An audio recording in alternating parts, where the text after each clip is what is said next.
수업 시작하겠습니다. 반갑습니다. 자, 오늘 도시개발법부터 하도록 하겠습니다. 페이지는 173페이지.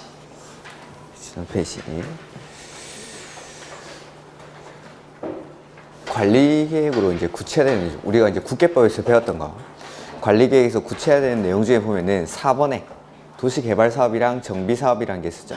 그래서 관리계획을 통해서 개발사업이나 정비사업에 관한 개략적인 계획을 설정해 놓습니다. 그 다음에 개발사업을 실제로 할 때는 이 개발법에 나오는 절차에 따라서 신도시를 만드는 거죠. 그러니까 개발법은 한마디로 신도시를 만드는 법이 이 도시개발법입니다. 이렇게. 자, 목적부터 한번 보겠습니다. 173페이지. 이 법은 도시개발에 필요한 사항을 규정하여 계획적이고 체계적인 도시개발을 도모하고 쾌적한 도시환경 조성과 공공복리 증진에 이바지함을 목적으로 한다. 뭐 항상 나오는 말입니다. 이런 것들. 그 다음에 용어의 정의. 도시개발구역이란 도시개발 사업을 시행하기 위해서 지정고시 된 구역을 말한다. 네, 지정고시가 되면은 거기를 도시개발구역, 신도시 만드는 데를 도시개발구역이라고 부르는 거죠. 그 다음에 두 번째, 도시개발 사업이란 도시개발구역에서 주거, 상업, 산업, 유통, 정보통신, 생태, 문화, 보건, 복지 등의 기능이 있는 단지 또는 시가지를 조성하기 위해서 시행하는 사업을 말한다. 한마디로 신도시 만드는 사업이 도시개발 사업입니다. 이렇게. 그래서 자, 이쪽에다가 도시개발법의 목차를 한번 써보고 가죠.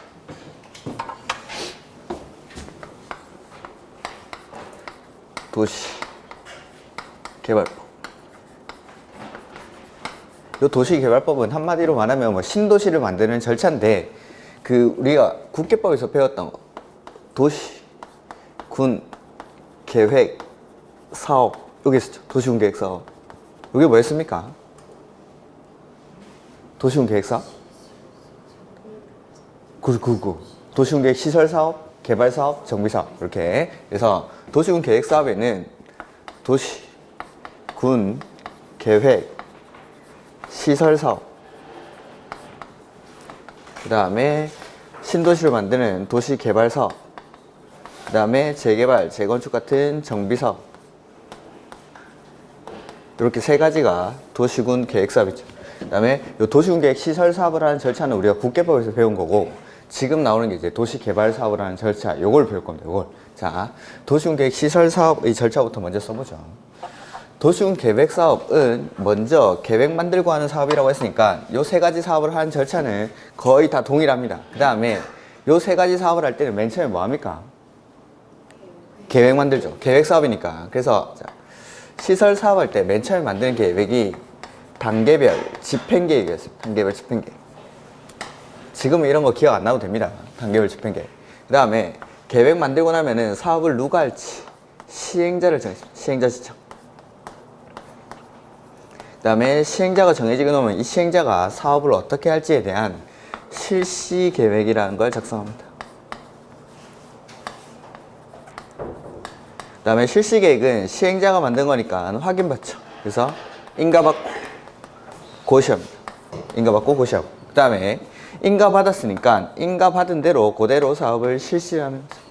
그 다음에 실시해서 공사가 완료가 되고 나면은 마지막에 준공검사를 받습니다.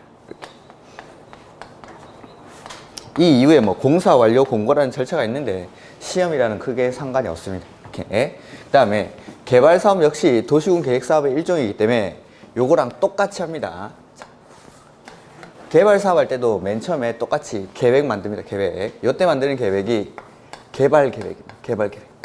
개발 사업 할 때는 개발 계획. 그 다음에 개발 계획을 만들고 나서 도시 개발 구역을 지정합니다. 그 다음에 구역을 지정하고 나면 사업을 누가 할지 시행자를 정합니다. 시행자 지정.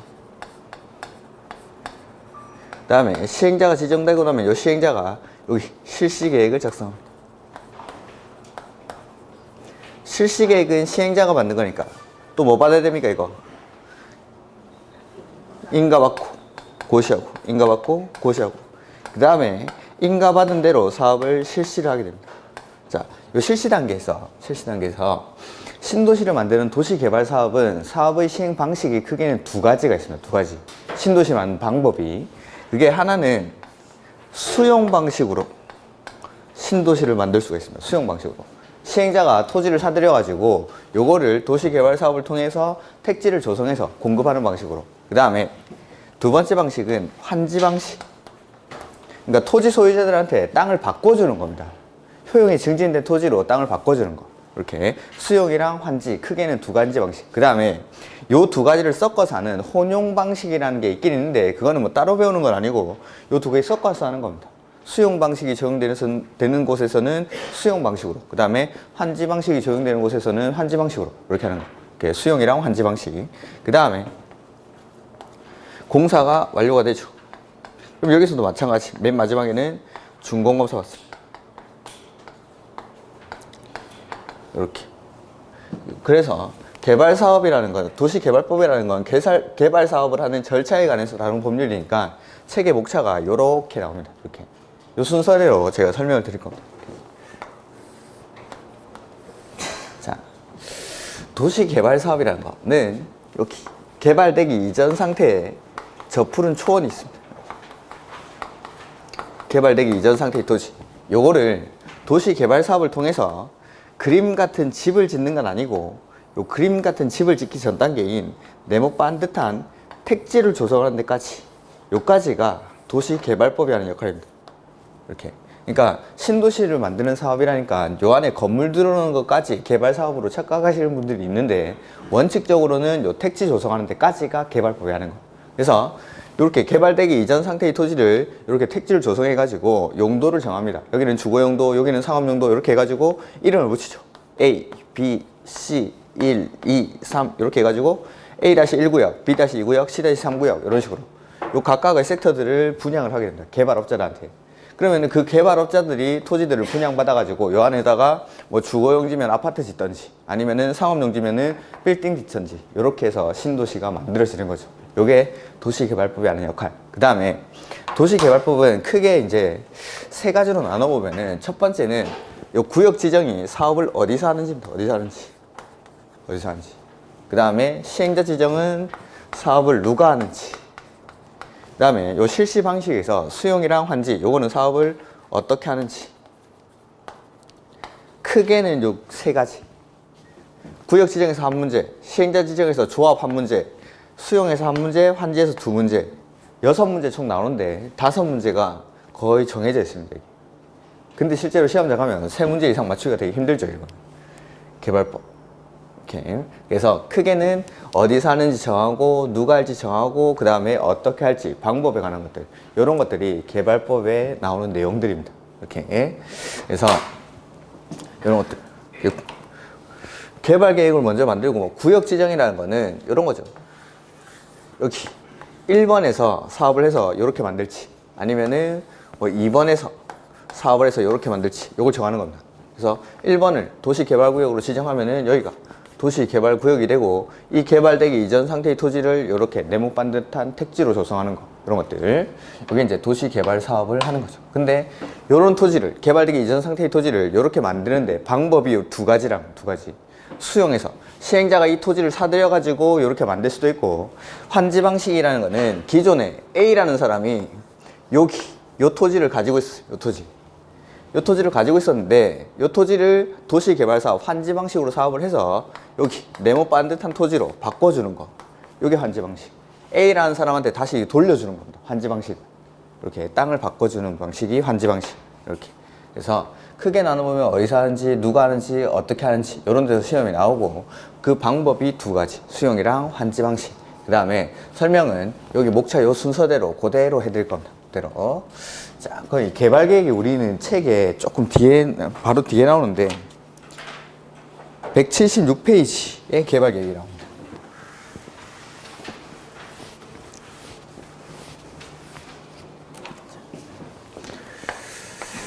개발계획.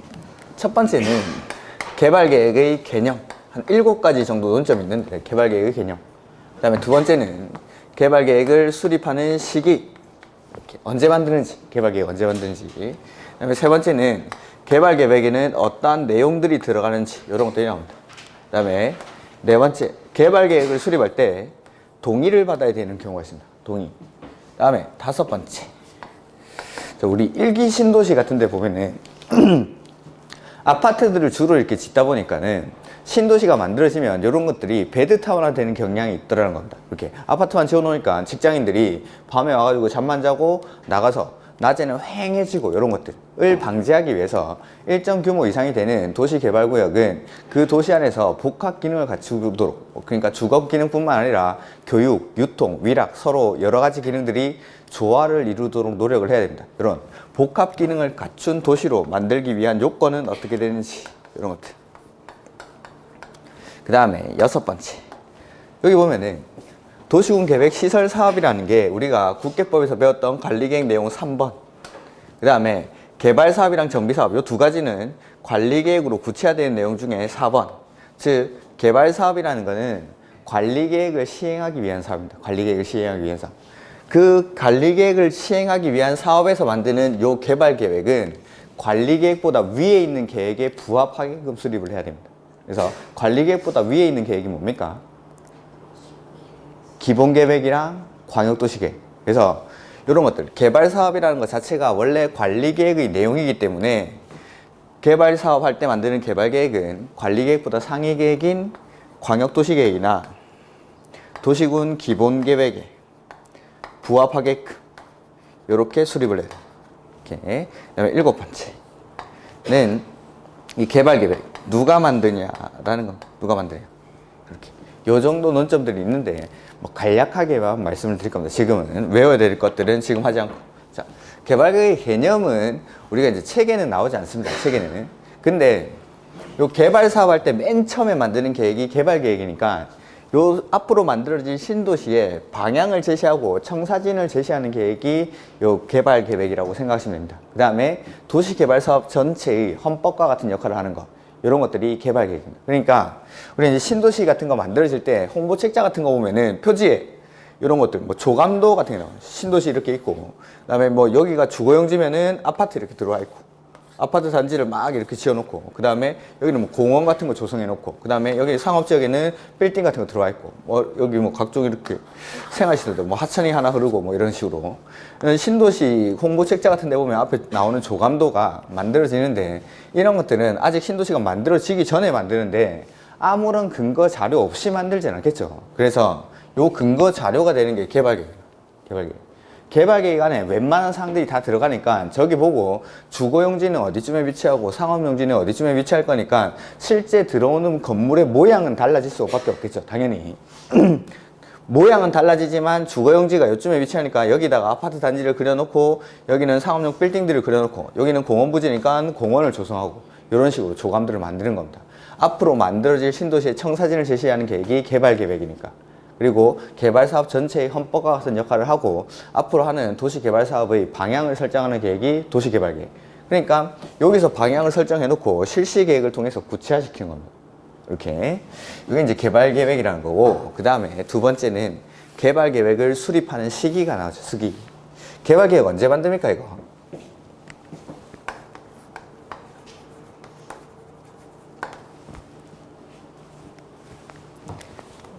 구역을 지정하기 전에. 그래서 거기 책에 볼까요? 176페이지 그 1번에 개발계획을 수립해서 수립 순서라고 나오죠. 동그라미 1번. 원칙. 지정권자는 도시개발구역을 지정하려면, 이렇게 하려면 해당 도시개발구역에 대한 개발계획을 수립해야 한다. 그러니까 도시개발구역을 지정하기 위해서는 개발계획을 수립해야 되니까 원칙은 도시개발구역을 지정하기 전에 개발계획을 수립하는 게 원칙입니다. 원칙. 근데 뭐 실제상에서는 거의 같이 동시에 이루어진다고 생각하시는 게 좋습니다. 같이 개발계획 수립하면서 뭐 구역 지정하고 이렇게 합니다. 자, 근데 예외적으로 구역을 지정하고 나서 개발계획을 수립하는 경우가 있습니다. 거기 박스에 2번 예외에 나와있죠. 개발계획을 공모하거나 다음의 어느 하나에 해당하는 지역에 도시개발구역을 지정할 때에는 도시개발구역을 지정한 후 개발계획을 수립할 수 있다고 되죠. 그래서 원칙은 지정하기 전에 개발계획을 수립해야 되는데 예외적으로 도시개발구역을 지정하고 나서 개발계획을 수립하는 경우가 있습니다. 자, 이런 것들이 어떤 게 있냐면은 첫 번째, 개발계획을 공모할 때입니다. 공모할 때. 도시 개발 사업을 할 수 있는 시행자들한테 내가 여기서 사업을 할 때니까 여기에 맞는 개발 계획안을 한번 제출해 봐 라고 하는 거예요. 그러니까 사업을 뭐 1번 구역에서 하는지 2번 구역에서 하는지 3번 구역에서 하는지 어디서 하는지를 알아야 여기에 맞는 개발 계획안을 제출을 할 수가 있겠죠. 그래서 개발 계획안을 공모할 때는 먼저 구역 지정해 놓고 개발 계획을 수립합니다. 구역을 지정해 놓고 여기서 시행자가 될 수 있는 사람들이 개발 계획안을 제출을 하면은 그 중에서 가장 좋은 걸 채택해서 그걸 개발 계획안으로 반영을 하겠죠. 이렇게. 그래서 공모할 때는 먼저 지정해 놓고 개발 계획을 수립합니다. 두 번째, 자연 녹지. 세 번째는 생산 녹지. 아직 가로 안에 써놨어요. 가로 안에 없구나 지금. 네 번째, 도시 외의 지역. 다섯 번째, 주거지역, 상업지역, 공업지역의 면적이 도시개발구역 전체 면적의 30% 이하인 지역. 요까지. 자, 여기 2번부터 5번까지 자연녹지, 생산녹지, 도시 외의 지역, 그 다음에 주상공의 면적이 30% 이하인 지역. 요거 다른 말로 하면 나머지 녹지, 관리, 농림, 자연환경 보전지역의 비율이 70% 이상인 지역이라는 거죠. 요런데 자연녹지, 생산녹지, 도시 외의 지역, 주상공의 면적이 30% 이하인 지역. 요런데 공통점이 뭡니까?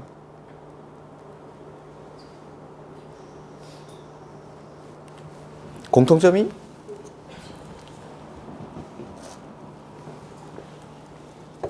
여기는 막 개발이 돼 있는 곳일까요? 아직 개발이 안 된 곳일까요? 개발이 안 된 곳. 상대적으로 개발이 아직 덜 된 곳. 요런데 요 2번부터 5번까지를 묶어서 미개발 지역이라고 보시면 미개발 지역. 아직 개발이 덜 된 곳. 요런 미개발 지역은 토지 가격이 높을까요? 낮을까요? 가격이 낮겠죠. 지금 수업하고 있는데 갑자기 내 핸드폰에 청와대 고위 관계자로부터 서울 인근에 그린벨트를 풀어가지고 신도시 만들겠답니다. 이런 지역에. 지금 여기 앉아있어야 됩니까? 나가야 됩니까? 나가야죠. 인생에 두 번 다시 올 수 없는 기회인데. 이렇게 나가야죠. 가격이 낮은 토지에다가 개발 계획을 먼저 수립하고 구역을 지정해버리면은 투기 세력들이 막 몰려드는 겁니다. 그러면은 개발 사업 할 때쯤 되면은 이미 토지 가격이 엄청나게 상승을 하겠죠. 투기 세력들 때문에. 그래서 이런 데서 아직 개발이 안 돼서 토지 가격이 낮은 곳에서는 지정을 먼저 해놓고 구역을 개발 계획을 수립합니다. 신도시 같은 거 만들 때도 보시면 아시죠? 얼마 전에 3기 신도시 발표할 때 그 국장님, 서울시장, 인천시장, 경기도지사, 거기 관련된 하남시장, 남양주시장 이런 사람들 쭉 나와가지고 지도를 쫙 펴니다. 지도를 펴놓고 여기 신도시 만들겠습니다 라고 발표하고 그 동시에 거기를 토지거래 허가구역으로 묶어버립니다. 그렇게 해야 투기 세력들이 안 들어오니까. 그래서 이렇게 아직 개발이 덜 된 곳에서는 투기 우려가 있기 때문에 먼저 구역 지정해놓고 거기 거래를 묶어버립니다. 토지거래 허가구역으로. 그리고 나서 개발 계획을 수립합니다. 이렇게. 집안에 우환이 있으십니까? 표정 좀 피시고. 자, 6번째. 요거는 이제 따로 좀 기억하셔야 되는데, 뭐, 기억할 것도 없고, 국가 균형 발전을 위해서. 국가 균형 발전을 위해서 국장이 관계 중앙행정기관의 장과 협의해서 지정하는 것. 여기 뭐 자연환경 보전지역은 제외된다라고 가로 안에 있을 텐데, 이런 것들은 아직 됐습니다. 이런 것들은. 이렇게. 요 6군데. 요거는 구역을 지정하고 개발 계획을 수립. 이거는 뭐 단순 암기사항입니다. 단순 암기사항. 다음 중 도시개발구역을 지정한 후 개발 계획을 수립할 수 있는 경우는 이렇게 해서 찾는 거. 이런 것들이 대표적인 문제입니다. 여기서 나올 수 있는 거.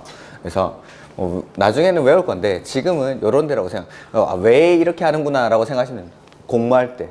지정해줘야 어디서 사업하는지 아니까. 그 다음에 자연녹지, 생산녹지, 도시 외의 지역. 도시 외의 지역이 어디죠?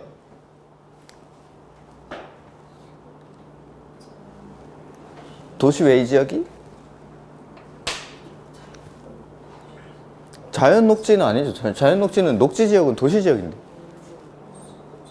우리 용도지역에서 용도지역을 분류를 하면 크게 4가지 용도랑 9개의 지역으로 분류를 했죠.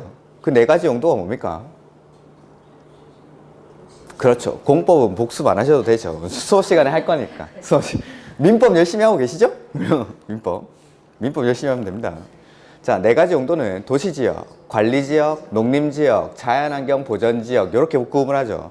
그 다음에 비도시, 여기서 도시 외의 지역은 도시 빼고 나머지, 비도시 지역은 촌 아니고 관리, 농림, 자연환경 보전지역.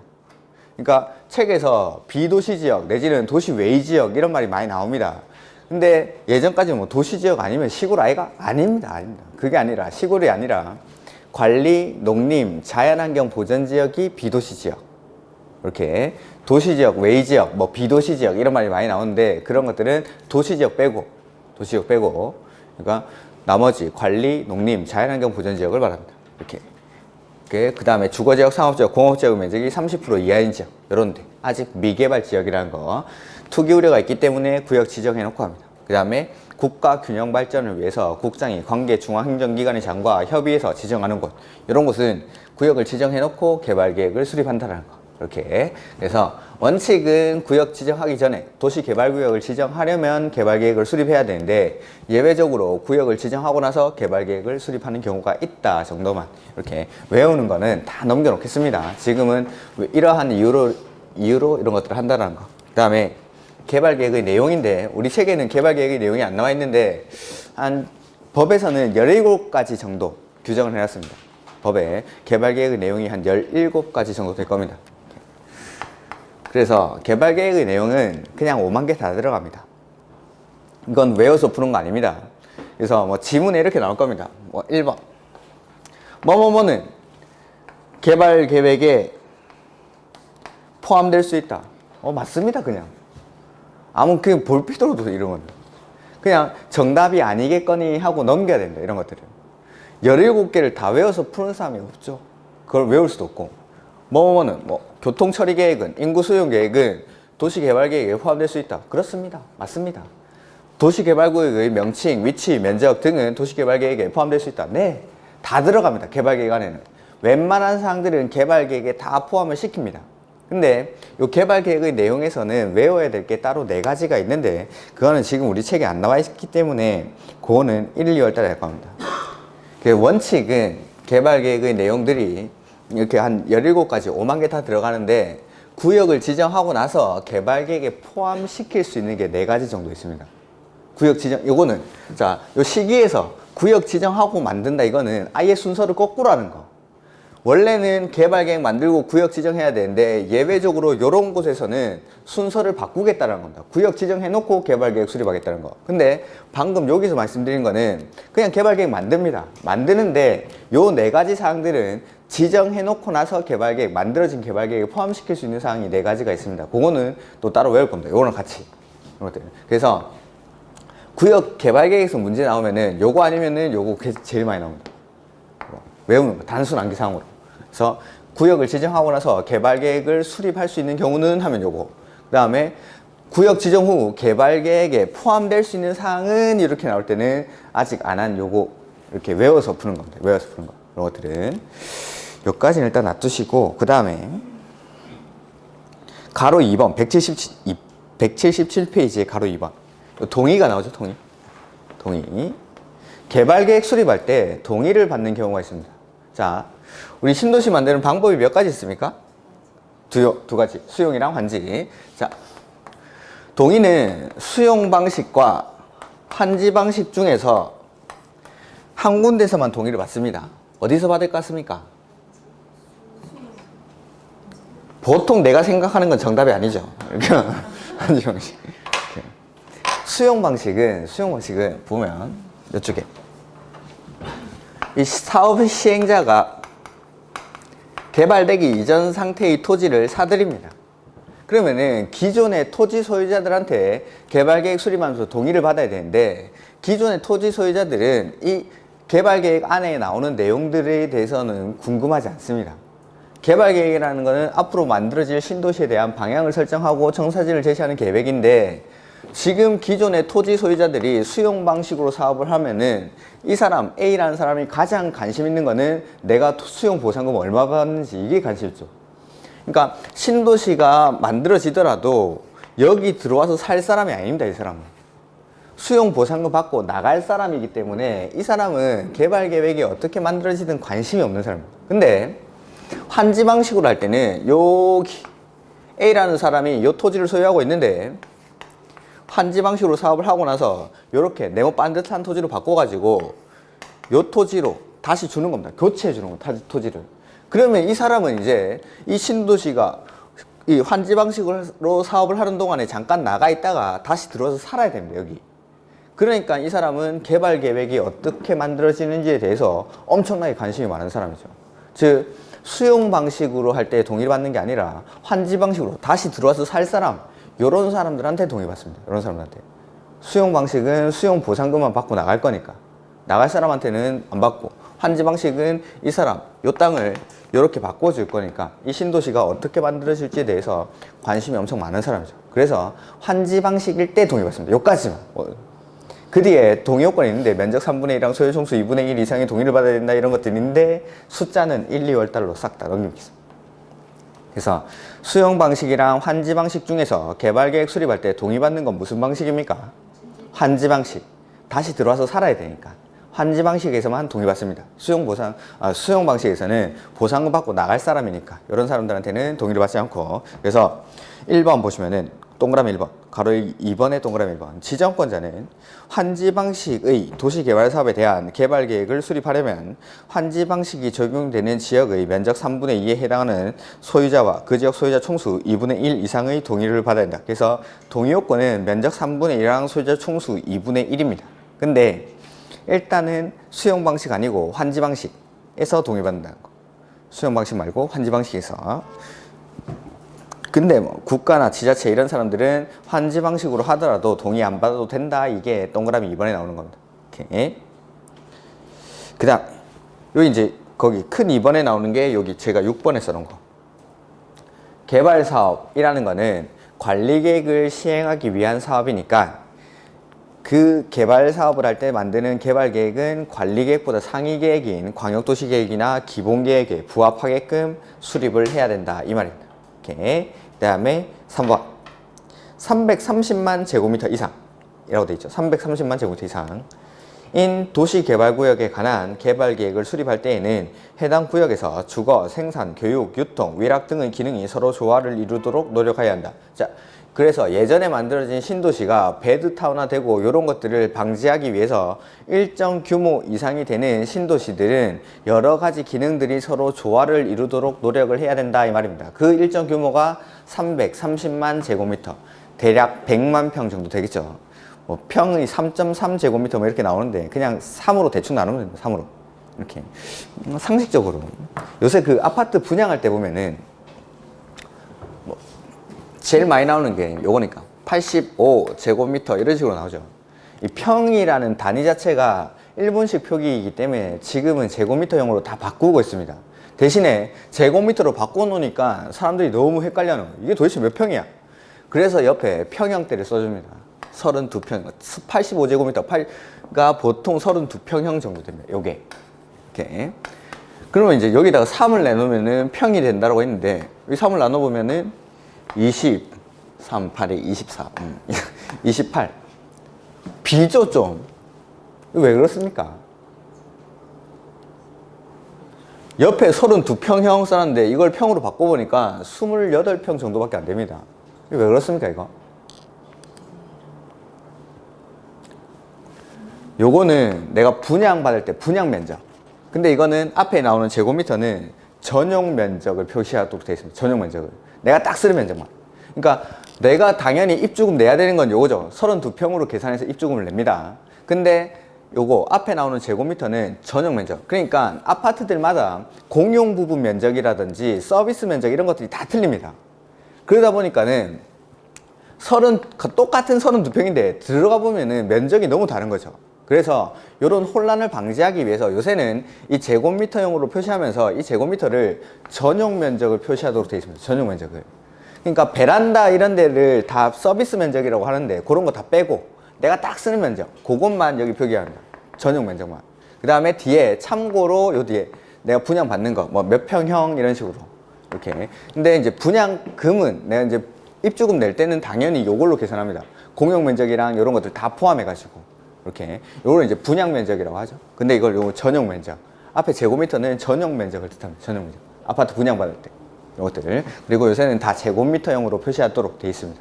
이런 것들 그냥 참고로 한번 말씀드려봤습니다. 인문 강의니까. 오케이. 그래서 여기 복합 기능을 갖추기 위한 도시로 만들기 위해서는 330만 제곱미터 이상이 됐을 때 이럴 때는 주거 기능만 딸랑 넣는 게 아니라 요 안에 각종 기능들 주거, 교육, 유통, 위락 이런 것들이 서로 조화를 이루도록 노력을 해야 됩니다. 오케이. 그 다음에 마지막으로 요 도시개발구역 도시개발계획을 누가 수립하느냐라는 건데 176페이지에 나와 있죠. 수립 순서 원칙에서 거기 맨 앞에 주어가 지정권자는 이렇게 돼요. 지정권자는. 그래서 개발계획 수립하는 사람은 지정권자입니다. 이 지정권자가 개발계획을 수립합니다. 그리고 국계법에서는 권한자들 하나도 안 했습니다. 권한자를 하나도 안 한 이유가 거기는 좀 복잡합니다. 특별시장, 광역시장, 시장, 군수가 하는 게 있고 시도 대도시가 하는 게 있고 시장, 군수가 하는 게 있고 시도지사가 하는 게 있고 막 이렇게 돼 있습니다. 근데 국계법에서만 조금 권한자들 뭐 특광시군 이런 거 조금 정리해 주면은 개발법부터는 권한자가 너무 쉽습니다. 권한자가. 그러니까 국계법에서 앞쪽에 뭐 광역도시계획이나 도시군 기본계획, 도시군 관리계획 이런 거 수립할 때 내지는 결정할 때 승인할 때 이럴 때 결정권자가 약간 헷갈리는 거지. 그 뒤로 이제 개발법부터는 권한자가 너무 쉽습니다. 너무. 그것 때문에 고민할 건 없습니다. 개발법에서는 뭐는 누가 합니까? 라고 물어보면은 싹 다 이 사람이 합니다. 지정권자. 개발법에서는 싹 다 이 사람이 하는 겁니다. 그러니까 누가 합니까? 라고 나오면은 그냥 지정권자라고 하시면 돼요. 지정권자. 문제 내보죠. 개발계획 누가 수립합니까? 지정권자. 구역 지정은 누가 할까요? 시행자 지정은 누가 할까요? 지정권자. 자, 시행자 안에 조합이라는 게 나옵니다. 도시개발조합이. 조합 설립을 하려면은 조합 설립 인가를 받아야 되는데 조합 설립 인가는 누가 할까요? 지정권자. 실시계획 인가 누가 할까요? 지정권자. 수용 방식에서 수용 보상금에 가름해서 토지 상환채권이라는 걸 발행하는 경우가 있습니다. 그 토지 상환채권을 발행할 때는 승인을 받아야 되는데 토지 상환채권 발행계획 승인은 누가 할까요? 지정권자. 그 다음에 여기 준공업사 누가 할까요? 지정권자. 이렇게 그냥 지정권자. 지금부터 개발법에서 뭔가 권한자 도시개발구역의 지정은 지정권자로부터 지정권자가 한다. 실시계획인가 지정권자가 한다. 다 맞습니다. 그냥 지정권자가 하는 겁니다. 무조건. 딱 한 개 예외가 있습니다. 딱 한 개. 그 예외는 1, 2월 달에. 궁금하시면 계속 학원에 나오시면. 그러니까 지금 이게 뭐 한 3, 4월 이럴 때부터 세뇌 교육을 시키니까 이게 안 되더라고. 그래서 11월부터 세뇌 교육을 시키는 겁니다. 개발법에서 개발 사업할 때 개발법에서 무슨 권한자 나오면 무조건 지정권자. 무조건. 그냥 단 1초도 고민할 필요도 없이 지정권자가 합니다. 그 다음에 정비사업에서는 누가 나올 거냐면은 시장, 군수 등이라는 사람입니다. 정비사업할 때 정비법에서. 그러니까 개발법에서 권한자 나오면 무조건 지정권자. 정비법에서는 대부분의 권한을 이 시장, 군수 등이라는 사람이 행사합니다. 그러니까 개발법은 권한자 싹 다 지정권자고 정비법에서는 권한자가 싹 다 시장, 군수 등이고 시장, 군수, 구청장을 정비법에서는 줄여서 시장, 군수 등 이렇게 부릅니다. 그러니까 이게 다른 말로 시장, 군수, 구청장입니다. 이렇게 왜 그런지도 좀 이따가 이제 설명을 드리죠. 이게 이제 개발계획에 관한 내용들. 개발계획에는 이런 것들이 나옵니다. 이런 것들이. 이렇게 간략하게만 했는데 이런 것들. 원칙은 개념은 됐고 개발계획을 수립하는 시기는 원칙 지정하기 전에 하는데 예외적으로 지정하고 나서 수립하는 이런 것들이 있다는 거. 그 다음에 내용은 1, 2월 달에 하도록 하겠습니다. 그 다음에 개발계획 수립할 때 동의받는데 수용 방식에서 받습니까? 환지 방식에서 받습니까? 환지 방식에서. 이 사람들 다 잠시 나갔다가 다시 와서 살아야 되니까. 이렇게. 그 다음에 이런 것들. 복합 기능을 갖추기 위한 도시는 330만 제곱미터 이상. 그 다음에 상해계획인 광역도시계획이나 기본계획에 부합해야 되고 지정권자가 수립합니다. 개발계획은 여기까지. 그 다음에 이제 두 번째. 개발계획 했으니까 두 번째 이제 구역 지정이죠. 순서대로 나오면 좋습니다. 이렇게. 책은 앞 페이지로 가요. 앞 페이지로. 175페이지. 도시개발구역의 지정 절차라는 게 나오죠. 자, 개발계획에서는 한 7가지로 분류를 했는데 요 구역 지정은 제가 한 5가지 정도로 논점을 분류를 할 겁니다. 이렇게 첫 번째, 도시개발구역 지정하는 사람이 누가 지정하는지, 그 다음에 어떻게 지정하는지, 이런 것들이 지정하는 사람이랑 어떻게 지정하는지, 지정하는 절차. 그 다음에 두 번째는 어디에 지정하는지, 그 다음에 도시개발구역을 지정할 때 규모는 어떻게 되는지, 이런 것들. 그 다음에 세 번째, 도시개발구역 지정의 효과입니다. 효과. 어떠한 효과가 발생하는지. 그 다음에 우리 이제 국계법에서 마지막에 건축물의 건축, 공작물의 설치, 토지의 형질 변경, 토석 채취, 토지의 분할, 물건을 쌓아놓는 행위, 이런 것들 할 때 그냥 하면 안 되고 뭐 받고 해야 됩니까? 허가. 그걸 이제 개발행위 허가라고 했죠. 개발행위 허가. 이것도 마찬가지. 도시개발구역이 지정되고 나서 그 도시개발구역 안에서 그 개발행위 허가 사항들에 해당하는 행위를 할 때 허가받아야 됩니다. 그래서 도시개발구역 안에서의 개발행위 허가가 나옵니다. 요거는 국계법 사항이랑 똑같습니다.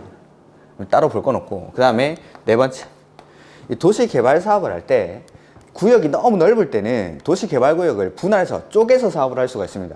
이런 것들 분할해서 사업을 시행할 수 있고, 그 다음에 떨어져 있는 둘 이상의 지역을 결합해서 신도시를 만드는 경우가 있습니다. 그래서 분할해서 도시개발구역을 지정할 수도 있고 결합해서 도시개발구역을 지정할 수도 있는데 각각의 요건. 그 다음에 다섯 번째, 도시개발구역의 저기 지정이 됐죠. 두 번째 단계에서. 그리고 나서 그 다음에 시행자 지정하고 실시계획 인가받아야 되는데 이런 후속 조치들이 안 따라붙어 주면은 지정된 도시개발구역을 해제합니다. 그 해제 사유. 그러니까 도시개발구역이 지정되고 나서 그 후속 조치들이 안 따라붙었을 때 일정 기간 안에 이런 것들이 해제 사유 나오는데 요 정도까지, 요 정도. 구역 지정에서는 한 5가지 정도 논점이 있습니다. 이렇게 첫 번째, 누가 지정하느냐가 나오죠. 그래서 거기 174페이지 보시면은 지정권자라고 해서 나옵니다. 지정권자.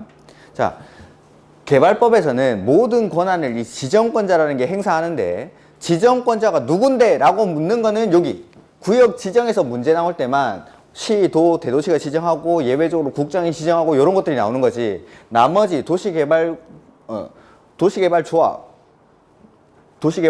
시행자 지정에서 도시개발조합의 설립 인가는 시, 도, 대도시가 한다 이렇게 나오는 게 아니라 지정권자가 한다 이렇게 나옵니다. 그러니까 구역 지정에서 문제가 나왔을 때, 도시개발구역의 지정에 관한 문제가 나왔을 때만 뭐 시, 도, 대도시, 국장이 지정권자라는 걸 물어보지 나머지에서는 그냥 지정권자라고 합니다. 지정권자. 그러니까 준공인가, 준공검사 이런 것들을 시장, 군수, 구청장 이렇게 바꿔내지 않고 그냥 지정권자, 시, 도, 대도시 이렇게 뭐 국장이 한다 이렇게 안 하고 그냥 지정권자라고 합니다. 다른 데서는. 근데 도시개발구역의 지정에 관한 문제가 나왔을 때는 요걸 알아야 됩니다. 시, 도, 대도시가 하는데 예외적으로 국장이 한다는 거. 자, 보면은 누가 하냐라는 건데 원칙은 시, 도, 대도시 시정. 시, 도, 대도시 시정. 시, 도, 대도시. 근데 예외적으로 도시개발구역을 국토교통부 장관이 지정하는 경우가 있습니다. 이렇게. 그 다음에 누가에는 조금 더 해야 될 내용이 있는데 지금은 여기까지만. 그래서 원칙은 시, 도, 대도시가 지정하고 예외적으로 국장이 지정하는 경우가 있습니다. 자, 저기 보면 정비법에서는 모든 권한을 시장, 군수 등, 즉 시장, 군수, 구청장이 행사한다고 그랬죠. 근데 개발법에서는 모든 권한을 가지고 있는 사람이 여기 시, 도, 대도시. 시, 도지사 이런 사람들은 광역지자체장입니까? 기초지자체장입니까?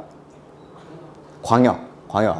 자, 신도시 만드는 게 도시개발사업이라고 했는데 이 신도시라는 거는 자, 1기 신도시를 예를 한번 들어보죠.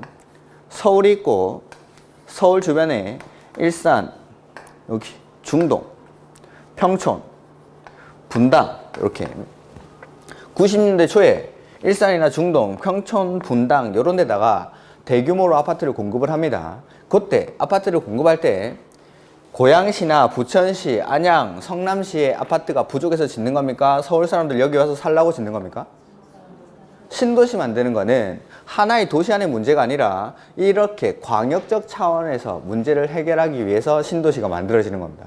즉 서울 안의 문제면은 그냥 서울시장이 하면 될 텐데 경기도 안의 문제면은 경기도지사 이런 데 뭐 여기 고양시장이라든지 부천시장 이런 사람들이 해도 될 텐데 신도시를 만드는 거는 광역적 차원의 문제이기 때문에 부산 같은 데도 가보면은 주변에 위성도시들의 신도시가 만들어집니다. 이런 것들이 부산 사람들 와서 살라고 하는 거지 경기도 김해시, 경기도 양산시 이런 데 사람들이 아파트가 부족해서 짓는 게 아니라는 거죠. 즉 이 신도시 만드는 사업은 하나의 도시의 문제를 해결하기 위해서 주변에 인근 시, 군을 끌어들입니다. 즉 광역적 차원에서 문제가 일어나기 때문에 모든 권한을 요 시, 도, 대도시, 광역지자체장이 행사를 하는 겁니다. 근데 정비법을 보고 정비법 재개발, 재건축 같은 것들이 정비사업입니다. 광명시 안에서 여기 이 동네가 낡았답니다. 여기 보니까 우리 경찰서 맞은편에 저 위에 뭐 산 있는데 거기가 정비구역으로 지정되어 있던데 이런 것들 광명시 안에서 거기가 되게 낡아 보이는 거죠. 그러면 여기를 재개발구역 이런 걸로 지정하는 겁니다. 서울시 안에서 보니까 요 동네가 되게 낡았답니다. 한남 3구역 요새 핫하죠 이거 한남 3구역 여기 건국일의 최고의 재개발 사업이란다. 여기가 한남 3구역 요런데 한남동에 요 지역이 되게 낡았더라는 겁니다. 그래서 여기 재개발하겠답니다. 여기 그러면은 뭐 다른 지역에 가도 요 동네가 우리 동네 중에서 뭐 안양시 중에서 요 동네가 낡았답니다. 그러면 요 동네 다시 고쳐 쓰자. 그러니까 도시개발 사업이라는 거는 광역적 차원에서 일어나는 사업인데 재개발이나 재건축 같은 경우에는 우리 동네 중에서 광명시, 서울시 중에서 이 동네가 낡았으니까 서초구청장 이런 사람들이 해도 된다 이 말입니다. 이거를 사업을 된다 이 말이라고. 그러니까 시장, 군수, 구청장이 모든 권한을 행사한다는 거죠. 우리 동네가 낡았으니까 그 시장, 군수, 구청장이 도시개발구역을 정비계획을 입안을 해가지고 사업을 하는 겁니다. 서초구청장이 우리 동네 낡았으니까 서울시장한테 정비구역으로 지정해주세요 라고 요청합니다. 그러면 이제 정비구역을 서울시장이 지정해주면은 서초구청장이 사업하는 겁니다. 서초구청장이. 광명시에서도 광명시장이 여기 우리 동네 낡았으니까 우리 동네 중에 요 부분이 낡았으니까 여기서 정비사업을 하자 해서 시장, 군수, 구청장이 모든 권한을 행사합니다. 정비법은 우리 동네 안의 문제고 신도시 만드는 거는 광역적 차원의 문제니까 이렇게 권한자가 달라지는 겁니다. 권한자가. 그래서 그 3기 신도시 발표할 때도 보면은 그 발표할 때 나왔던 사람이 국장 나와 있었고 김현민님, 서울시장, 인천시장, 그 다음에 경기도지사 이재명씨, 그 다음에 3기 신도시 관련된 지자체장들이 나와 있었습니다. 남양주시장, 그 하남시장 이런 사람들, 과천시장이라든지 이런 사람들. TV를 안 보셔서 기억은 안 나시겠지만 이런 사람들. 그러니까 광역지자체장이 신도시 만들 때는 모든 권한을 행사하고 정비법은 우리 동네 안의 문제이기 때문에 시장, 군수, 구청장이 모든 권한을 행사를 하는 겁니다. 이렇게 우리 지자체 안에서 요 동네 요 부분이 딱 낡았으니까 요거 고쳐 쓰면 되니까 요거 고쳐 쓰려고 하는 거니까 정비법은 이렇게. 그래서 권한자가 이렇게 달라집니다. 그 다음에 자 오늘도 이제 하나를 약속합니다. 하나를 여기 나와 있는지 모르겠는데 여기는 안 나와 있는데 보면 만약에 도시개발구역으로 지정하려는 지역이 여기 광명시 여기 있고 서울시 여기 있는데 신도시를 만드는 구역이 광명시랑 서울시 이렇게 걸쳐 있답니다. 그러면은 자 지정하는 사람은 시, 도, 대도시니까 광명시는 대도시가 인구가 30만인가? 그랬던 것 같은데 대도시가 아니니까 경기도지사나 서울시장 중에서 누가 지정해야 될까요? 이렇게 걸려있으면 서울시장이 더 세니까? 이재명 씨가 열받지 않을까요? 그러면 또 서울시장도 열받을 것 같은데. 자 우리가 밖에서 2명 이상이 모여서 어떤 일을 합니다. 2명 이상이 모여가지고 어떤 일을 할 때 가장 합리적인 방법은 뭡니까? 오, 그렇죠. 그리고 여기도 서울시장이랑 경기도지사가 협의해야죠. 한 명이 지정하면 한 명이 억울하니까. 협의하는 겁니다. 이 상식이면 다 상식. 그러니까 원칙은 시, 도, 대도시가 지정하는데 만약에 도시개발구역으로 지정하려는 지역이 둘 이상의 시, 도, 대도시, 행정구역에 걸쳐 있을 때 이럴 때 방금 뭐 한다고 했습니까? 그래서 법에서도 협의하랍니다. 법은 상식입니다. 상식. 협의. 우리가 이제 신혼부부들이 야식을 시켜 먹으려고 하는 거죠. 남편은 치킨이 먹고 싶은데 아내는 떡볶이랑 순대가 먹고 싶답니다. 어떻게 해야 됩니까? 가정의 평화를 위해서는 떡볶이를 먹는 게 훨씬 좋겠죠. 근데 가장 합리적인 방법은 이번엔 그래 떡볶이 먹자, 다음에는 치킨 먹자, 뭐 이런 식으로 협의를 하는 게 가장 합리적인 방법입니다. 합리적인 방법. 그래서 원칙은 시, 도, 대도시가 지정을 해야 되는데 만약에 지정하려는 구역이 둘 이상의 시, 도, 대도시, 행정구역에 걸쳐 있을 때는 협의합니다. 이게 공법책 곳곳에 나올 겁니다. 만약에 뭐 둘 이상의 시, 군, 구에 걸치는 경우, 만약에 둘 이상의 행정구에 걸치는 경우 이런 게 되게 많이 나오는데 원칙은 무조건 협의합니다. 이게 상식이니까 당연히. 자, 원칙은 협의하는데 그러니까 앞으로 둘 이상이 뭐 모여서 뭐 한다라고 하면은 무조건 협의. 원칙은. 제가 국회법에도 여러 번 나오는데 그런 것들 다 설명 안 하고 넘어왔습니다. 둘 이상에서는 원칙 협의한다는 거. 저기 우리가 둘 이상을 하나 배운 적이 있는데 광역이란 말이 들어가면 뭡니까? 둘 이상의 시, 군에서의 장기, 발전, 방향을 제시하는 계획이죠. 그러면은 요 광역도시 계획은 수립하는 곳이 둘 이상의 시, 군 뭐 이런 데 걸쳐 있겠네요. 그러면 계획 만들 때 어떻게 하면 될까요? 협의해서 합니다. 협의해서. 같이, 공동으로. 자, 광명이랑 안양이 옆에 있으니까. 안양이랑 광명. 여기. 두 군데 걸쳐가지고 광역도시계획을 수립합니다. 광역도시계획. 그러면은 안양시장, 광명시장이 만나가지고 같이 만들면 됩니다. 협의해서 공동으로. 이렇게. 그렇게 하는 겁니다. 그러니까 두 명 이상 모여서 뭐 한다. 무조건 협의해서 공동으로 같이 하는 겁니다. 같이. 근데 만약에 협의를 해서 해야 되는데 협의가 안 되고 막 싸웁니다. 싸우면 어떻게 해야 될까요? 말려야겠죠. 서울시장이랑 경기도지사가 싸우고 있으면 누가 말려야 됩니까? 네? 그래서 거기 국장이 지정하는 사유 네 번째인가 나올 텐데 이게 아마요. 순서대로 나오시면 4번. 국장이 지정하는 경우 4번 보시면은 도시개발구역을 지정할 자를 정하는 협의가 성립되지 아니하는 경우 그때 국장이 자 여기 만약에 경기도랑 서울시 일부에 걸쳐서 도시개발구역을 지정하려고 합니다. 원칙은 어떻게 해야 됩니까? 협의하죠. 근데 협의가 안 되고 서울시장이랑 이재명 씨랑 막 싸우고 있습니다. 그러면 어떻게 합니까? 국장이 싸움 말려주는 겁니다. 국장이. 자 아까 예를 들었던 거 괜히 지웠네. 안양이랑 광명 이쪽에 걸쳐가지고 무슨 사업을 한다라고 해보죠. 이렇게 원칙은 어떻게 합니까? 협의합니다. 근데 원칙은 협의해서 해야 되는데 안양시장이랑 광명시장이랑 막 싸웁니다. 어떻게 해야 됩니까? 싸움 말려야겠죠. 누가 말려주면 됩니까? 국장이 왜 말리면 국장이 바쁜데. 경기도 안양시, 경기도 광명시니까 경기도지사가 말리면 되지 않을까요? 경기도지사. 직근 상급 기관이 말리면 됩니다. 자, 다른 데도 다 마찬가지. 그러니까 우리 이제 맨 첫 시간 두 번째 주였나? 관할의 체계를 배웠죠. 시, 군, 구가 기초지자체고 요 위에 시, 도가 있고 요 위에 국장이 있죠. 둘 이상의 시, 군, 구, 행정구역에 거쳐서 무슨 일을 합니다. 그럴 때 어떻게 합니까? 원칙? 협의해서 같이 합니다. 협의해서 같이. 근데 협의가 안 되고 막 싸우죠. 그러면 싸움 말리는 거는 시도가 말려요. 시, 군, 구가 싸우면 시도가 말려요. 시도가. 만약에 시도가 뭔가 일을 같이 하는데 협의가 안 됩니다. 그럴 때는 국장이, 즉 다시 말해보면은 두 명 이상이 모여서 뭔가 일을 합니다. 그럴 때 원칙은 협의해서 공동으로 같이 하는 겁니다. 같이. 근데 협의가 안 되고 싸우죠. 싸움 말리는 거는 위에서.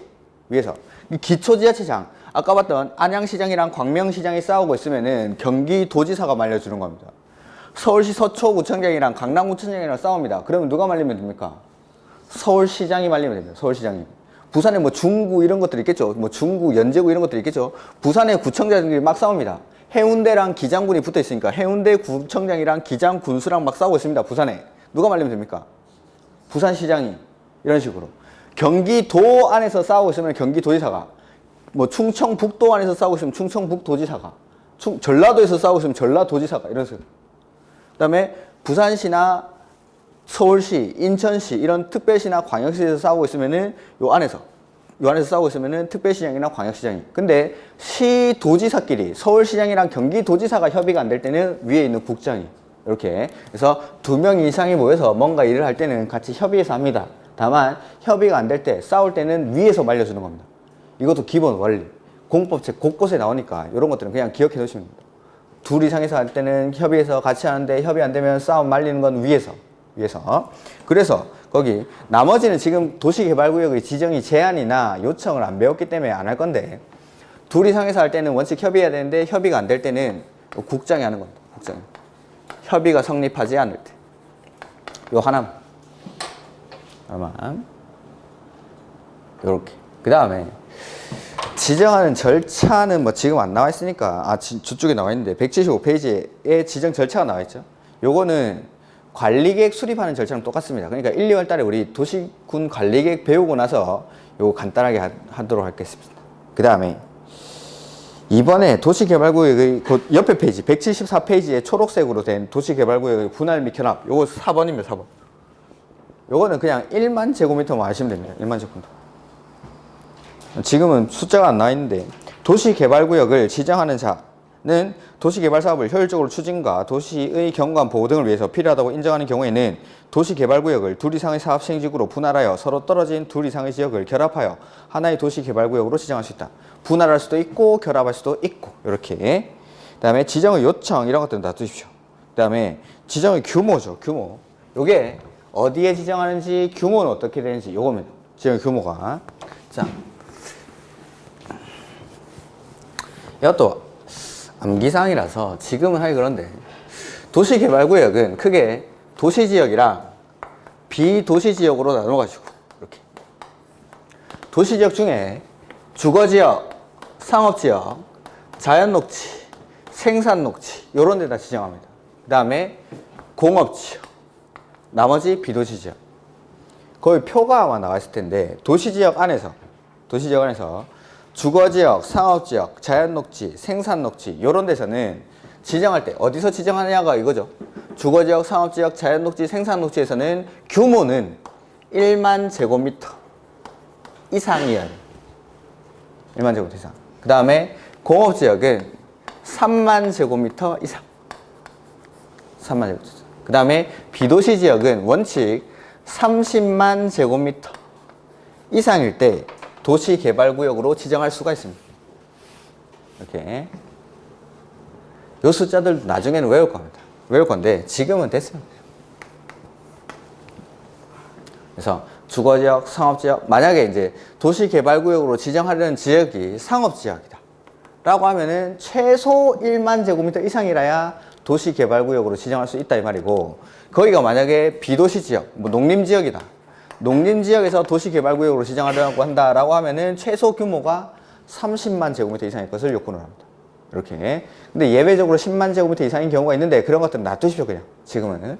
그래서 요게 이제 어디에 지정하는지, 규모는 어떻게 되는지, 이제 요 숫자가 우리 국계법에서 요 똑같은 숫자가 한 번 더 나올 겁니다. 국계법에서. 개발행위 허가에 가면. 그래서 그때 외우고 나서 여기 와가지고 다시 외울 겁니다. 이렇게. 이제 규모. 어디에 지정하는지. 그 다음에 도시개발구역 지정의 효과라는 게, 그 다음에 예외라는 게 있는데 그 예외들은 놔두십시오. 지금은. 예외는 이런데 뭐 자연녹지, 생산녹지, 비도시지역 이런 데서는 요건이 추가가 됩니다. 이런 데서 아직 개발이 안 된 땅이죠. 이런 데서는 요건이 좀 추가가 되는데 일단 놔두시고, 그거는. 그 다음에 도시개발구역 지정의 효과는 그 다음 페이지 나오죠. 176페이지. 자, 요게 이제 세 번째. 도시개발구역이 지정되면은 그때 이 도시개발구역을 도시지역이랑 지구 단위 계획 구역으로 지정된 걸로 간주를 해줍니다. 자, 이게 무슨 말이냐면은 도시개발구역은 아직 개발되기 이전 상태의 요런 토지죠. 아직 개발되기 이전 상태인데 요 지역에서 신도시를 만들겠다라고 도시개발구역으로 지정을 하는 겁니다. 지정. 그러면은 지금 아직 개발되기 이전 상태인 토지임에도 불구하고 여기를 뭘로 봐줍니까? 도시지역이랑 지구 단위 계획구역으로 관리계획 결정 고시가 된 것으로 간주해 줍니다. 그러니까 만약에 여기가 원래는 농림지역이었습니다. 농림지역이었는데 여기가 도시개발구역으로 지정되는 순간 바로 도시지역이랑 지구 단위 계획구역이 지정된 걸로 본다 이 말입니다. 이렇게 개발이 끝나기 전이라도 이렇게. 근데 뭐 단 지구 단위 계획구역이나 칠학지구에서는 그러하지 아니하다 이런 예외가 써져 있습니까? 그거 예외들은 일단 놔두시고 원칙적인 것만. 칠학지구가 뭐였죠? 칠학지구가? 녹지, 관리, 농림, 자연환경 보전지역, 개발 제한구역, 도시자연보호구역 이런 데는 행위 제한이 강한 곳입니까? 약한 곳입니까? 강한 곳이죠. 그래서 그 지역에 사는 사람들이 돈이 없어서 치킨 못 먹고 피자 못 먹고 이런 게 아니라 행위 제한이 너무 강하다 보니까 이런 편의시설들이 못 들어온다라고 했죠. 그래서 녹지, 관리, 농림, 자연환경 보전지역, 개발 제한구역 안의 칠학을 자체적으로 개발하기 위해서 지정하는 게 칠학지구. 그런데 칠학지구. 그러니까 국계법에서 용도, 지역, 지구 이런 것들이 정리가 안 되면은 또 이제 앞에 나가서 찾아봐야 됩니다. 그러니까 빨리빨리. 그것만은 빨리빨리. 뭐 숫자 이런 것들 외우는 거는 금방 합니다. 나중에 숫자 외우고 암기사항들 뭐 두 문자 따서 외우고 이런 것들은 나중에 하면 되는데 기본 개념들이 안 들어와 있으면은 책을 읽을 때 속도가 안 납니다. 속도가. 공부할 때 제일 재미없는 게 뭔지 아십니까? 진도 안 나가면 제일 재미없어요. 하루 종일 책을 본 것 같은데 하루 종일 내 책상에 앉아 있었는데 책을 보니까 10페이지라고 10페이지 한 5페이지? 하루 종일 독서실에 앉아 있었던 것 같은데 페이지 보니까는 5페이지, 10페이지 나가 있는 거야. 아, 딱 하기 싫죠. 그런 사람들은 앉아가지고 책 페이지에 봅니다. 지금. 하루 종일 요거 봤네 이러면서 이렇게 책 이렇게 잡고 있죠. 하루 종일 요거 봤네 이러면서 진짜 재미없어요. 그러니까 책은 뭐 1, 2월 달 처음 시작할 때 말씀드리려고 했는데 우리는 정독하는 것보다는 다독하는 게 중요합니다. 많이 봐야 돼요. 많이. 그러니까 여러 번 보다 보면은 처음에는 안 보이던 게 두 번째, 세 번째 볼 때는 보일 때가 있습니다. 그러니까 대충 빨리 봐요. 빨리 보면서 여러 번 보는 게 훨씬 더 중요합니다. 오케이. 그 다음에 이게 이제 뭐 지정의 효과, 그 다음에 뭐 개발행 허가는 안 나와 있는 것 같고, 그 다음에 보면은 도시개발구역 지정의 해제 사유가 나오죠. 177페이지 8번에. 이게 좀 막 내용들이 막 흩어져 있어가지고 지금 해제 나오면 뭐 꼭 나와야 된다고 했는데 해제, 실효 뭐 이런 것들 다음날. 그래서 여기도 도시개발구역의 지정은 다음의 어느 하나에 규정된 날의 다음 날에 해제된 것으로 본다라고 돼 있죠. 이렇게. 그래서 지정되고 나서 여기 절차에 보시면은 지정되고 나서 뒤에 이러한 것들을 해야 되죠. 근데 이거 안 하면은 일정 기간 안에 이거 안 하면은 해제된 걸로 봅니다. 그래서 구역 지정되고 나서 실시계획 인가 신청까지를 3년 안에 해야 됩니다. 그거 안 하면은 3년이 된 날의 다음 날에 해제된 것으로 봅니다. 그 다음에 공사 다 끝나고 나서도 당연히 해제가 되겠죠. 공사 완료 공고일의 다음 날에 해제가 됩니다. 다음 페이지 나옵니다. 다음 페이지. 그래서 구역 지정되고 나서 실시계획 인가는 3년 안에, 그 다음에 공사 완료 공고가 있은 날의 다음 날에도 도시개발구역 지정은 해제가 됩니다. 그 다음에 예외에 나오는 거, 이건 뭐냐면 아까 개발계획 언제 수립했습니까? 원칙? 여기 구역 지정하기 전에. 근데 예외적으로 지정하고 나서 개발계획 수립하는 경우가 있었죠? 요럴 때. 그러니까 구역 지정하고 나서 개발계획 수립할 때는 이 개발계획은 2년 안에 수립해야 됩니다. 2년 안에. 그 다음에 구역 지정하고 나서 개발계획을 2년 안에 만들고 나면 그 다음에 또 실시계획 만들어야겠죠? 그 실시계획은 또 3년. 이렇게. 이런 숫자들은 그냥 다 놔두십시오. 이렇게. 그 다음에 여기 이쪽에 원래는 농림지역이었는데 여기가 도시개발구역으로 지정이 되죠. 그럼 여기를 뭘로 봐줍니까? 도시지역이랑 지구 단위 계획구역이 지정된 걸로 간주를 해준다. 근데 실시계획 인가를 3년을 신청 안 하거나 거꾸로 할 때 구역 지정되고 나서 개발계획을 2년 안에 안 만들었을 때 이러면은 도시개발구역 지정이 해제가 되겠죠? 그러면은 요거 농림지역이었는데 지정되는 순간 도시지역이랑 지구단위 계획구역이 지정된 걸로 봐줬다가 해제가 됩니다. 그러면은 요걸 도시지역으로 가만 놔둬야 됩니까? 원래 이 농림지역으로 환원시켜야 됩니까? 원래대로 사업 안 하겠다라고 해제했는데 그러면은 원래 용도지역으로 환원한다 이 말입니다. 그게 맨 마지막에 나오네요. 2번이 도시개발구역의 지정이 해제, 의제된 경우에는 그 도시개발구역에 대한 용도지역 및 지구단위 계획구역은 해당 도시개발구역 지정 전의 용도지역 및 지구단위 계획구역으로 각각 할원되거나 폐지된 것으로 본다. 원칙만. 일단 원칙만. 근데 공사 다 끝나고 나서 해제할 때는 당연히 환원이 안 되겠죠. 그게 이제 다만 이하에 나오는 겁니다. 이렇게. 요까지가 구역 지정이랑 개발계획. 여기는 한 문제 구역 지정에서는 뭐 한 문제 정도 많이 나오고 개발 계획은 나올 때도 있고 안 나올 때도 있는데 암기 사항들이 많기 때문에 나중에 1, 2월 달 가가지고 두 문제 하나하나 따면서 이렇게 외워 나가도록 하겠습니다. 근데 지금은 뭔지만 기억해주십시오. 이렇게 구역 지정에서 뭐 권한자들 이런 것들은 다 외워야 되는 숫자들이 몇 개 나오기 때문에 지금은 개략적으로만 말씀드렸고 이렇게 그 다음에 이제 시행자인데 시행자는 조금 쉬었다가 하도록 하겠습니다.